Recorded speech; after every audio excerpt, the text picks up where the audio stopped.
Hello out there in Nala Land. We're resuming our talk on honorable mention, continuing with chesed, kindness, that we engage in loving kindness.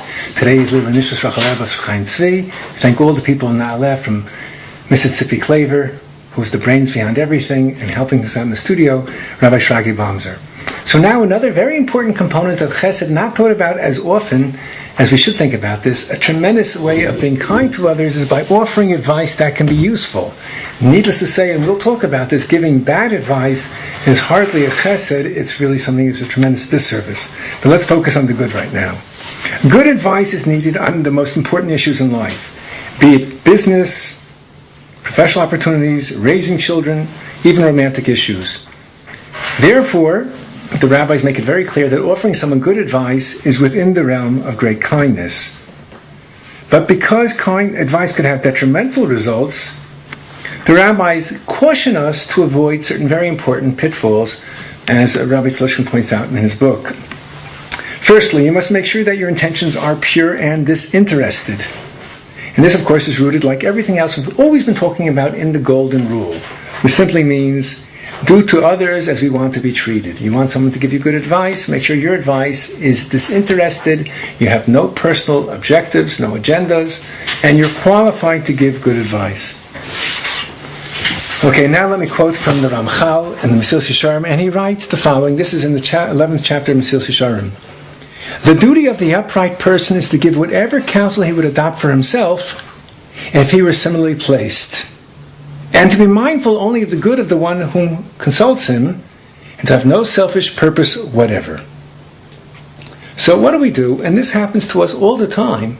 So someone asks us for our advice, and we have our own agenda. Someone asks us for advice, and we have a negia, we have an interest. For example, someone comes to you and says, I'm thinking of leaving my job. I have another offer. I don't know if I should leave or not.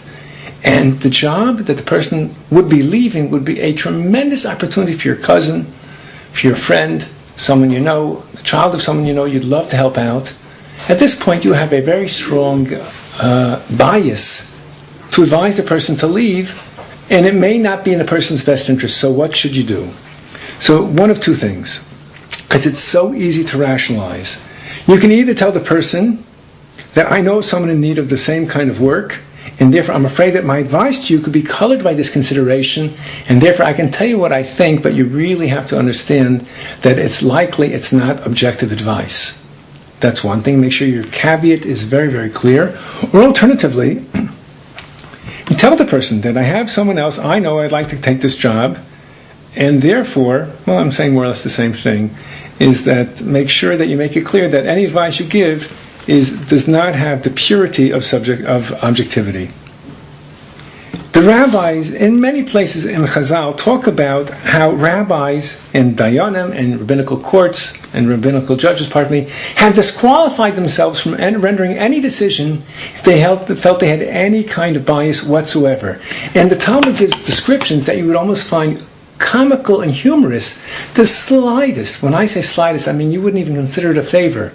But someone once did something which could be construed somehow as a little benefit, they would disqualify themselves from ruling on something regarding this person, because there may be one little drop, a lichluchus, of subjectivity. Okay, another important point, which is, I hope, obvious, but it's worth spelling out.